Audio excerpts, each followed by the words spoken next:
Hello guys, hope you people are doing great and welcome to my channel in today's session on SQL Server.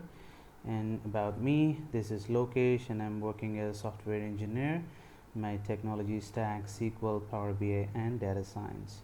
And I'm also Microsoft certified professional on Power BI. So as of now you watch my videos hopefully, but if you don't, then please go back and watch my previous videos on SQL Server, and I hope you will get some sort of knowledge as of now. But we will start together a new video session today on built-in functions. Let's get started. So I head out to my SQL Server Management Studio. If you open your SQL Server Management Studio, then this is the way it looks like. So initially it points to the master database and you can switch to your own database. In my case it is MySQL DB. I can make it from here GUI, or I can move that to using query. Use MySQL DB and go.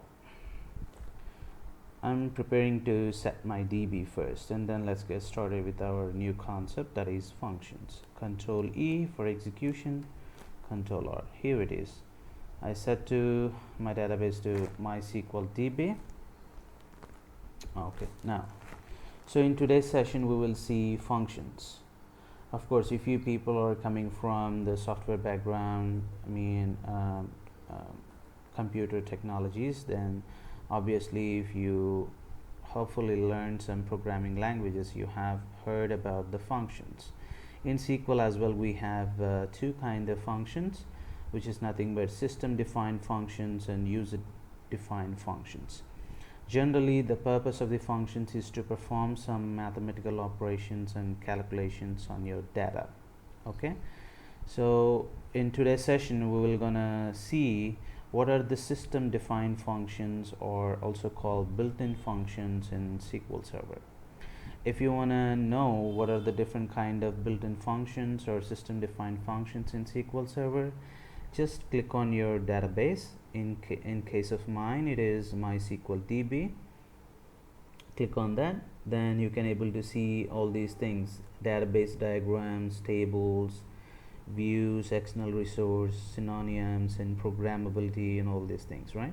Just click on the programmability, just expand it, and you will gonna see the store procedures, functions, database triggers, and stop here. Second one, functions. Okay, just expand it, functions. You will see table valued functions, scalar valued functions, and all, and last you see system functions. Okay, click on that system functions.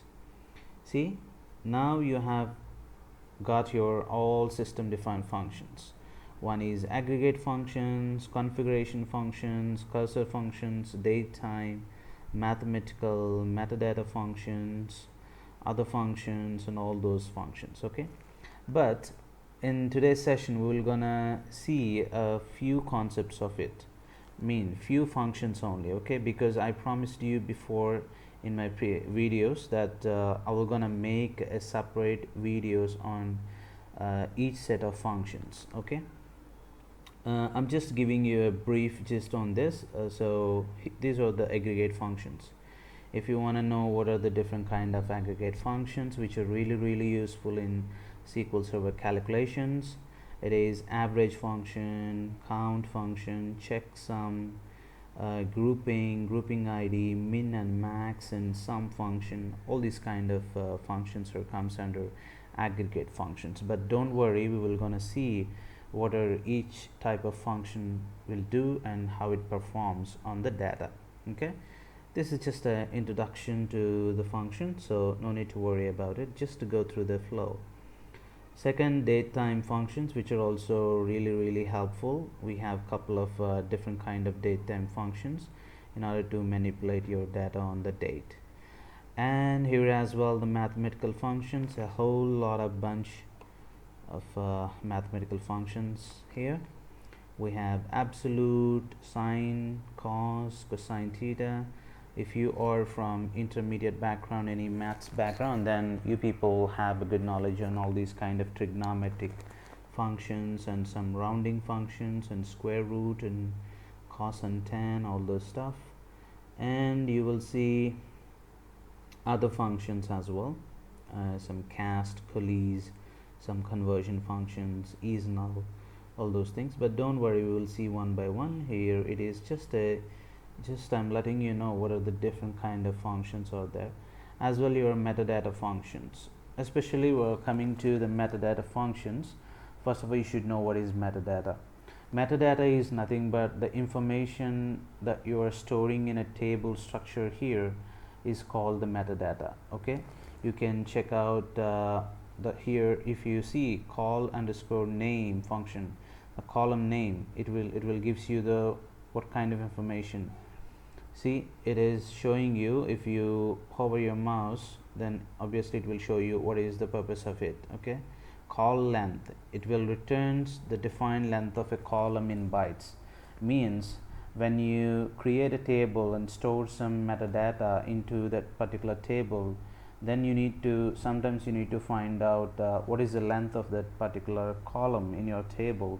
Then you can use all these sort of functions. Okay, and also it will give you some information. If you click over here, expand it, it will show you parameters, means what kind of parameters this function will accept and what it will returns. It returns integer.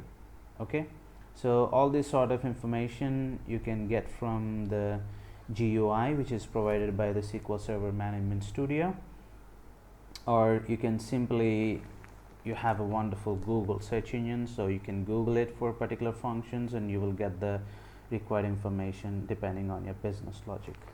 But as part of our video course, let's get started with a few built-in functions. And here I'm just representing very important and commonly used in day-to-day life in SQL Server. So this is the introduction to built-in functions in SQL Server.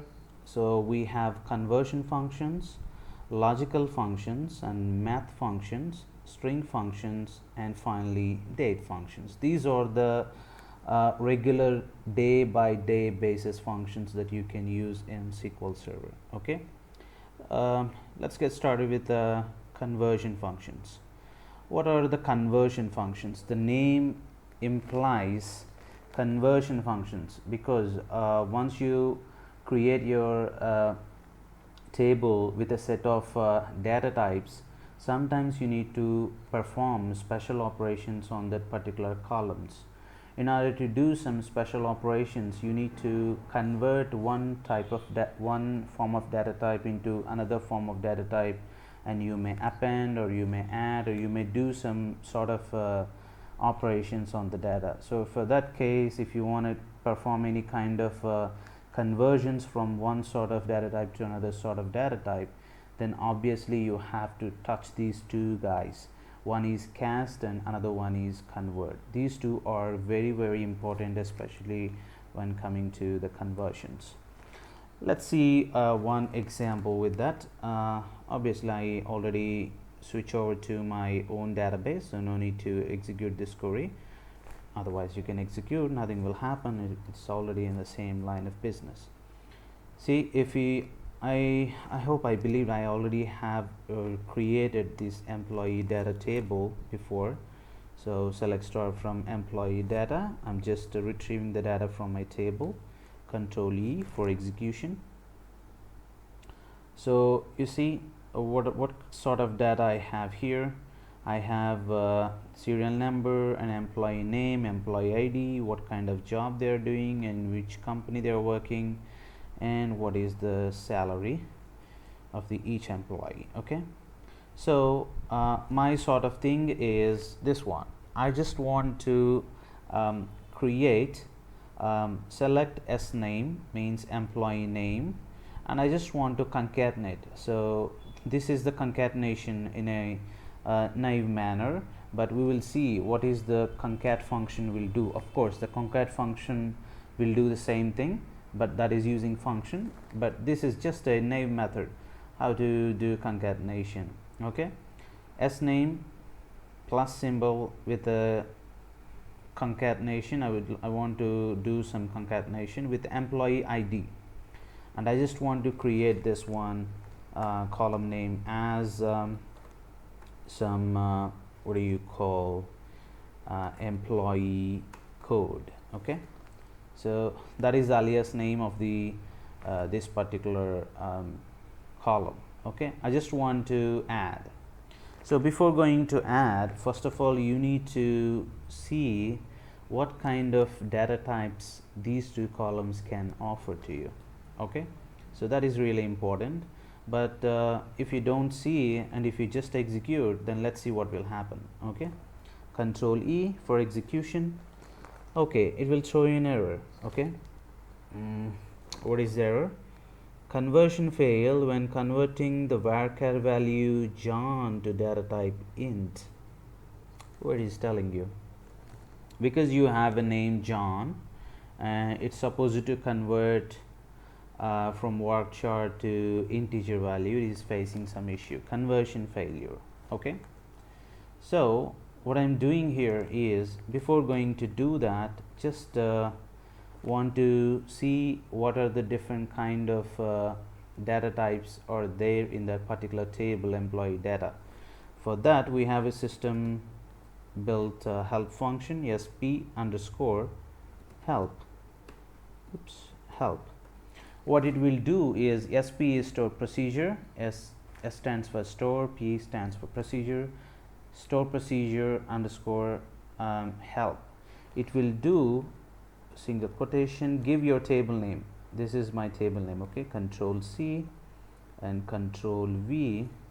It will give you all sort of information regarding to this table. Control E.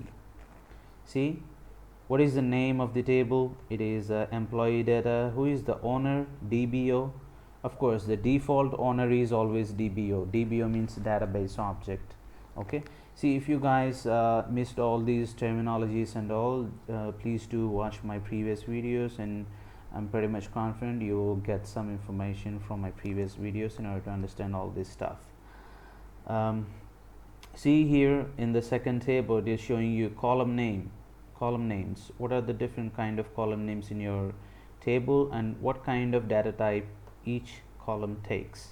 Okay, so here I just want to concatenate sname, varchar, and employee ID, which is integer. Okay, that is the reason why you cannot add different type of data types to concatenation. Okay, so it will obviously throw in error, and you saw already it thrown an error. So how to, but due to my business logic, I need to add those two columns. But how can I do that? Okay, no need to worry about that. You need to use the cast function. The first function of the conversion function is cast. What it will do, cast will do cast. What is the column that you want to cast? That is employee ID. In my case, it is employee ID. What do you want to convert it? As varchar. I just want to convert the employee ID to varchar and concatenate to this sname. That is my objective. Okay, in order to do that, I need to go for this cast function. Okay, of course you can convert by using the convert function, but let's see what is the other approach for the conversion functions as well. So that is the reason why here I use the cast function. If you execute this query, then let's see, Control E. See, here I gave code name as a alias name, column alias name to represent, and it is showing me sname, the employee names, some space. I have a space here, some space, or you can use some string function space over here, no problem, and cast this employee ID as varchar. Now what it will do is, this cast function will convert this employee ID integer to varchar string and add to this sname string, because if you convert this varchar, obviously this data type will matches with the serial name, means employee name in the table column.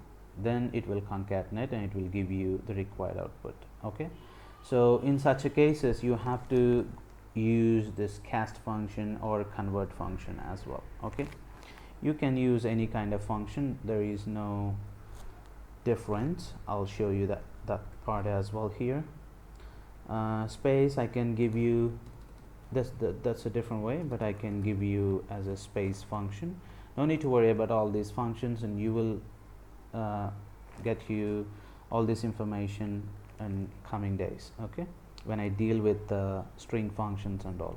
I gave you the space of 5, and I just want to use a convert function. Okay, what it will do, if you want to use convert, for convert function, first of all you need to give in which data type you want to convert the particular column. I just want to convert into varchar maximum. You can give max, or you can give the number of characters you want. Okay, 20, anything is fine. Comma, you have to separate this convert function.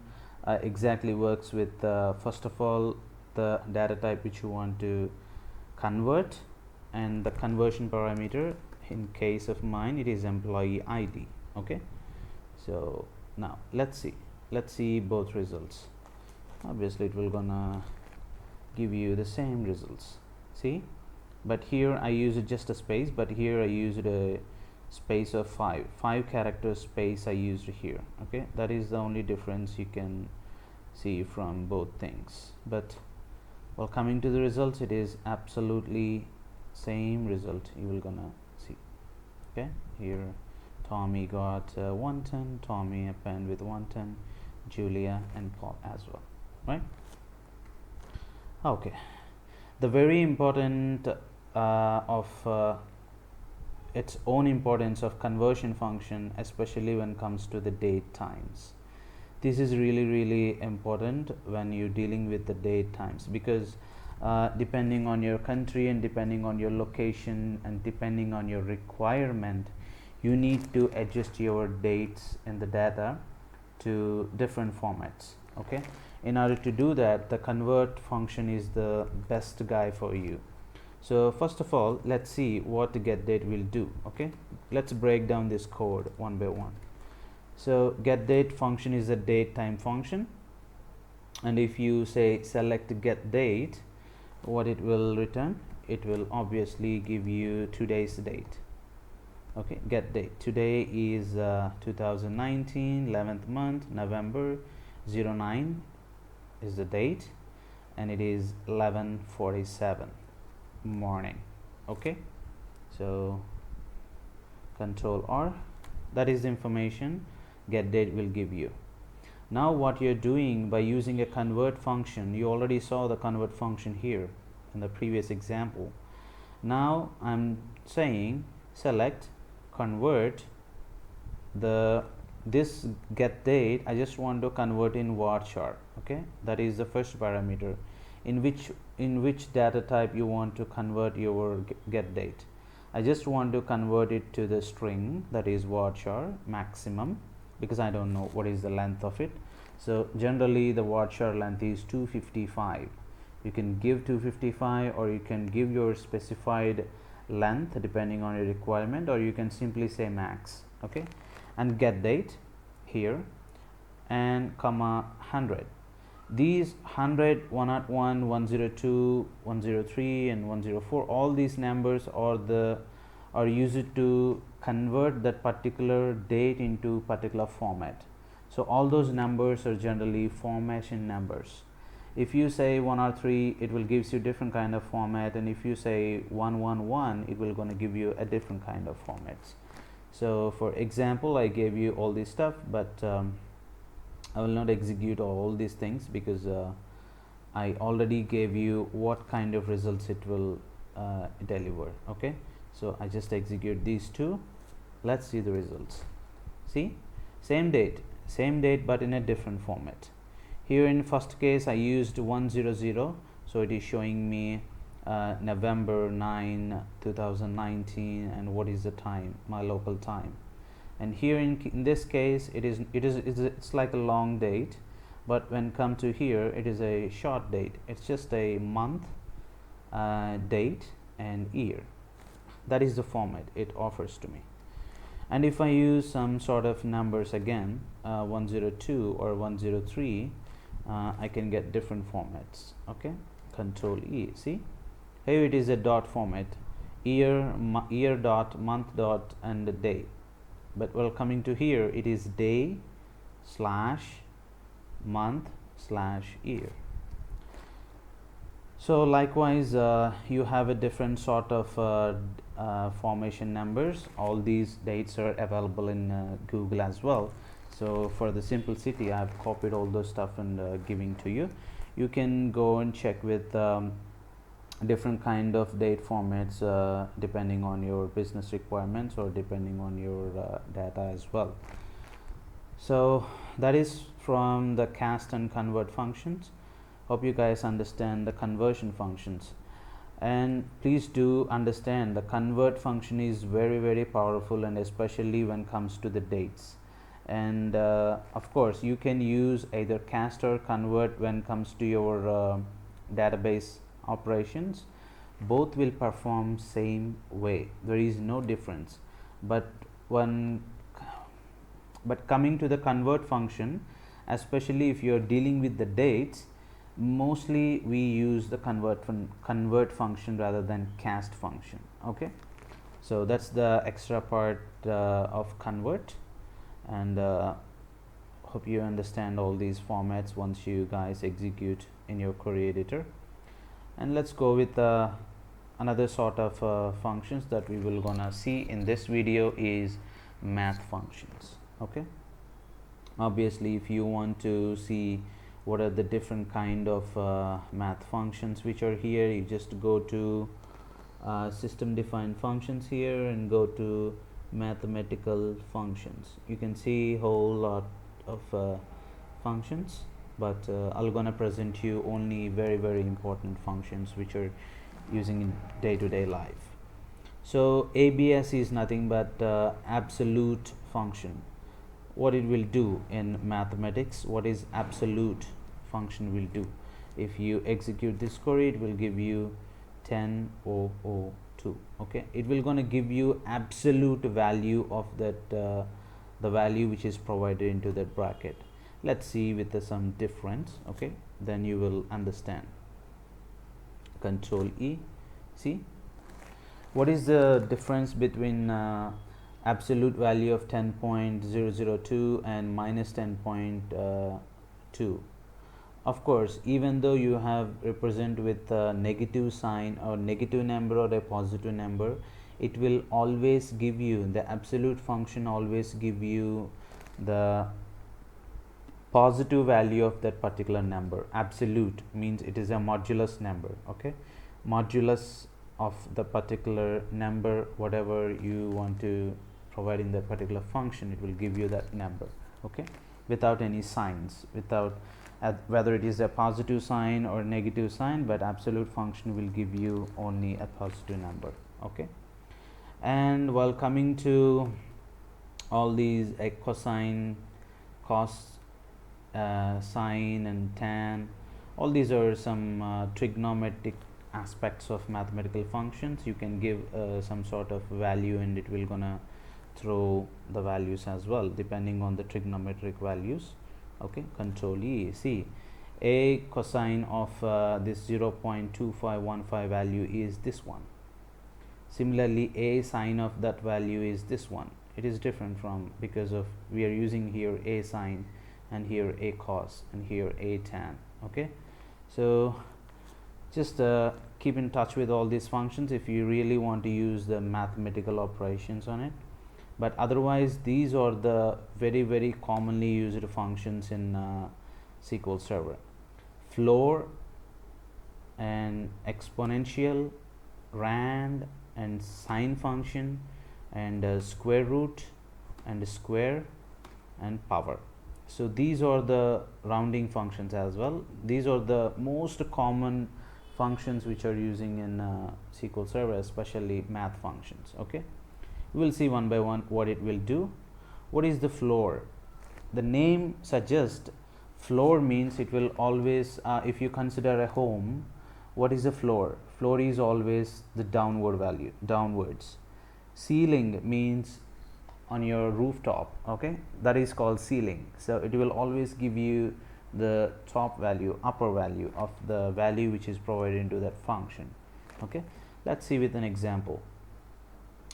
Select floor of 10.1 and 10.8. I gave you two different values and I executed the query. Both will gives me the 10 value 10, okay, which means even though what is the value you provided after one decimal, but still it is stick to the point before decimal value. Means it is always go for 10 because the 10 is the base value. After the decimal, even you mention whatever the number, but it will not consider, it will stick to the floor value, means the down value of this 10. So that is the reason why it is always showing you 10, the value 10. Okay, that is the floor. Next we will gonna see ceiling, then we'll come to remaining functions. Okay, yeah, here it is, you have floor here as well. Ceiling function will always give you the above number, okay, +1 number of the before decimal number. Means here you have a decimal number of 1 point something, here you have 1 point something, which is 99.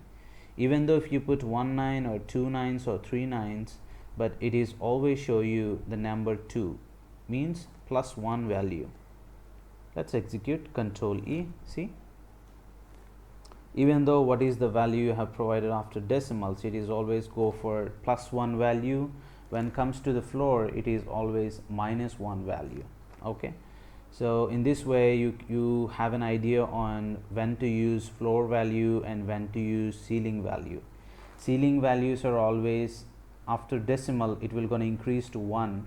So that is the reason why if you have 1.9 or 1.99, still it will show you upper values, but floor values are always the decreasing values. So that is the reason why if you have 1.9 or 1.99, it is still show you 1. Okay, let's execute these two and let's see what will happens. Okay, so I took one ceiling and one floor, and let's see what will happen. For ceiling it will show you number 2, for floor it will show you value 1. Okay, let's see, execute.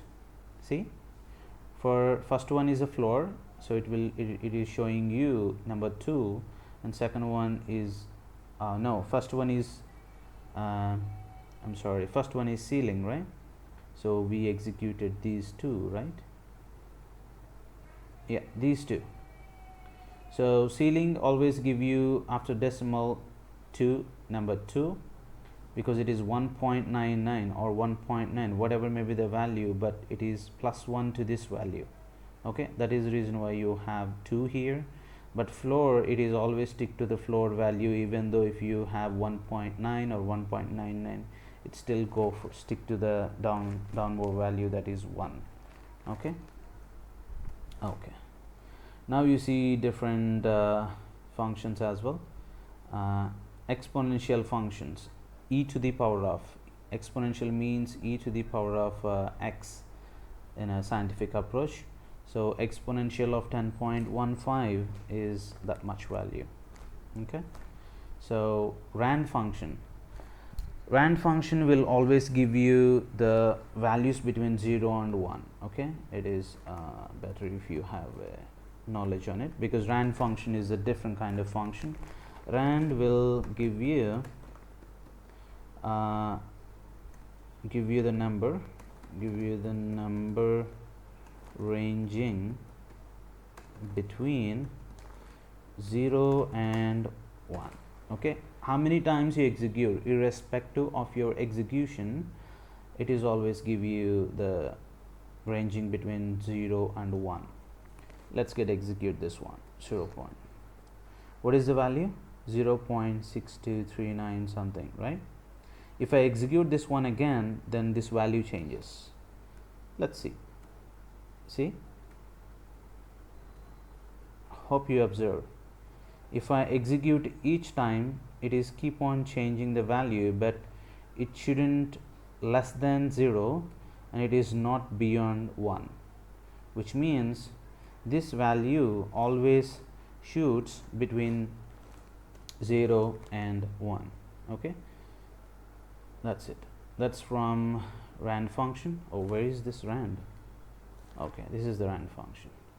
How about sine function? Sine functions will simply give you the name suggests sign, what sign it has. Okay, whether it is positive sign, whether it is negative sign, or if 0 there is no sign. Okay, the positive sign represent with 1, negative sign represent with -1. Okay, let's see for first one it is plus 1.0, for second one minus 1.0, and third one 0. That's a neutral number. Okay, and square root, you already aware of the square root. Of course 81 square root is 9 for sure. Yes, and square of the 3, what is the number? 3 square, control E, it's 9. Okay, and power. So power is also important function when it comes to the mathematical operations. In power it accepts first base number, and what is the power of it? I have a 2 as base and power is 3, so 2 cube is the required solution. So 2 cube is 2 into 2 into 2. Okay, so the result is 8. That's it. And similarly we have, of course, square root, we already saw is a square root of 81. Here square root of 25, you see it's 5. Okay, square of 5 is obviously 25. So finally we come to rounding functions. What are the different rounding functions we have? Obviously we have round of this number, and how many digits you want to round. The number you have to specify here 2 is after decimal, how many numbers you want to round. Okay, I just want to round 2 here, but here I just want to round 1 decimal. Means after decimal, first character is the 1. Here the required result is 3.5 here, and here the required result is after 2 decimal, after 2 after decimal it is 3 and 5. So here 2.35 is the required answer, and here is 3.5 is the required answer. Let's see. Okay, what will happen? Control E. See, 2.35 is the required answer, and after that whatever the number you have, 4, 5 or any number, but it sticks to this 2.35. after that it is completely zeros. Okay, here also 3.5, it's rounded to 3.6. okay, that's how the rounding function will work. So hope you guys enjoyed the video as of now. In today's video you have learned regarding to the functions. One is math functions, and another one is conversion functions, and those are really important. And in our next videos we're gonna see some string functions and date functions and logical functions as well. Okay, as of now I covered in this video our conversion functions and math functions, but rest of the functions we will see a video by video in a next couple of sessions. Okay, hope you people are enjoyed this video, and if you miss my previous videos, please go back and watch my videos, and you will learn something from the videos as well. And I'm gonna stop this video for now, and thank you for watching this, and stay tuned.